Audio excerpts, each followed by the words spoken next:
இவ வீட்டு பிரச்சனை இதுல 10வது குறைக்கு 2வது குடும்பம்னு சொல்லிட்டு நம்ம வீட்டுல வந்து உட்கார்ந்துட்டு இருக்காங்களே அவங்களோட பிரச்சனை. இது எல்லாத்துலயும் மொத்த நேரத்தையும் செலவு பண்ணி பிசினஸ்ல இப்படி கோட்டை விட்டுட்டு நிக்கிற.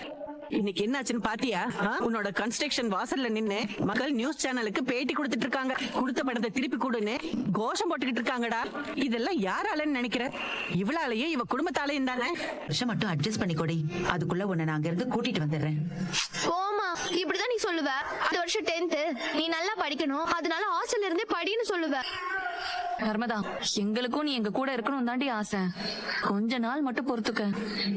அடுத்த வருஷம் நீ நம்ம வீட்ல இருந்தே ஸ்கூலுக்கு போலாம், சரியா? மா, நான் சொன்னதையும் கொஞ்சம் யோசிமா. நம்ம இங்க இருந்து சீக்கிரம் போறதுதான் நல்லதுன்னு தோணுது.